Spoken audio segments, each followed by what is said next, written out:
बहू, मैंने तुझे हमेशा ताने दिए, दुख दिए, फिर भी तू मेरी सेवा करती रही। आखिर क्यों? क्योंकि माँ, रिश्ते नफरत से नहीं, प्यार और अपनापन से जीते जाते हैं। घबराओ मत।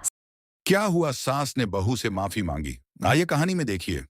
शहर के पुराने मोहल्ले में एक छोटा सा घर था जहां शारदा देवी अपने बेटे अमित, बेटी पायल और नई बहू रीमा के साथ रहती थीं।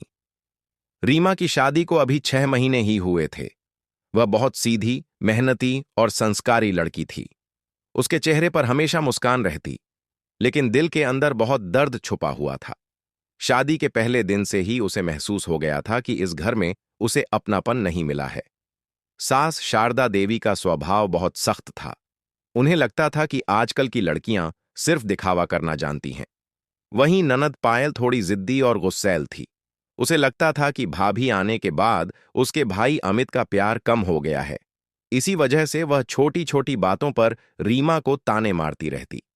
सुबह के 5 बजे ही रीमा उठ जाती, पूरे घर की सफाई करती, सबके लिए चाय बनाती, खाना बनाती, और फिर भी कोई उसकी तारीफ नहीं करता।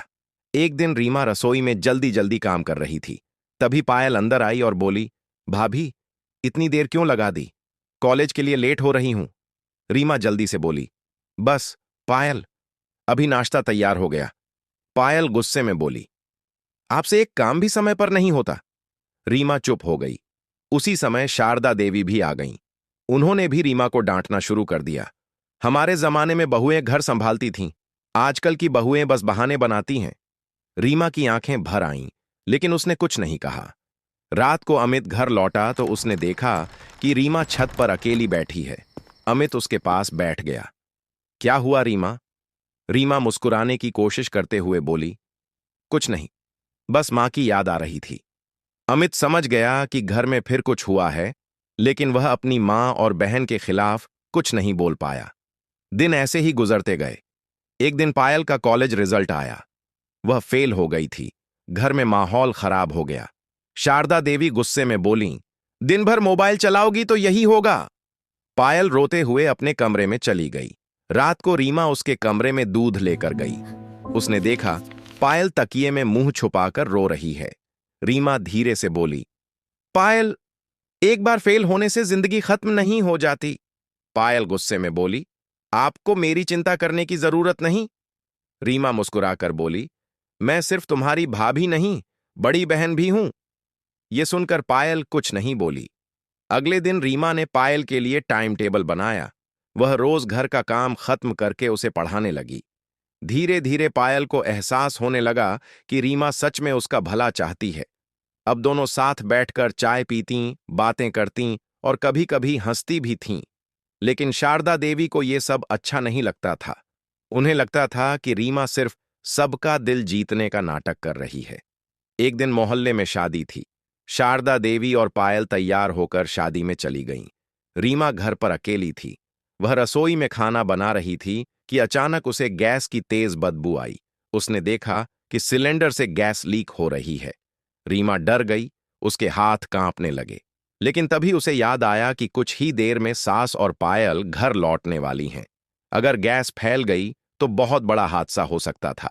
रीमा ने तुरंत बिजली का मेन स्विच बंद किया, फिर हिम्मत करके गैस बंद करने लगी। उसी दौरान अचानक आग भड़क उठी। रीमा के हाथ जल गए, लेकिन उसने किसी तरह सिलेंडर बंद कर दिया। थोड़ी देर बाद शारदा देवी और पायल घर पहुंचे। घर के बाहर लोगों की भीड़ लगी थी। पायल घबराकर अंदर भागी। उसने देखा कि रीमा जमीन पर बैठी दर्द से कराह रही है और उसके हाथ बुरी तरह जल चुके हैं। भाभी, पायल जोर से रो पड़ी। शारदा देवी के भी होश उड़ गए। उन्होंने कांपती आवाज में पूछा, ये सब कैसे हुआ? रीमा दर्द में भी मुस्कुराकर बोली, अगर गैस बंद नहीं करती तो आप दोनों को कुछ हो सकता था। ये सुनते ही शारदा देवी की आंखों से आंसू बहने लगे। उन्हें पहली बार एहसास हुआ कि जिस बहू को वो हमेशा गलत समझती रहीं, वही आज उनकी जान बचाने के लिए खुद जल गई। अस्पताल में डॉक्टर रीमा की पट्टी कर रहे थे। पायल लगातार रो रही थी। वह रीमा का हाथ पकड़कर बोली, भाभी, मुझे माफ कर दो, मैंने हमेशा आपको दुख दिया। रीमा मुस्कुराकर बोली, परिवार में माफी नहीं मांगते पायल, प्यार करते हैं। शारदा देवी भी रो पड़ी। उन्होंने रीमा के सिर पर हाथ रखकर कहा, आज से तू मेरी बहू नहीं, मेरी बेटी है। उस दिन के बाद घर पूरी तरह बदल गया। अब शारदा देवी रीमा के बिना खाना नहीं खाती थीं। पायल हर जगह अपनी भाभी की तारीफ करती। कुछ महीनों बाद पायल का फिर से रिजल्ट आया। इस बार वह पूरे कॉलेज में टॉप कर गई।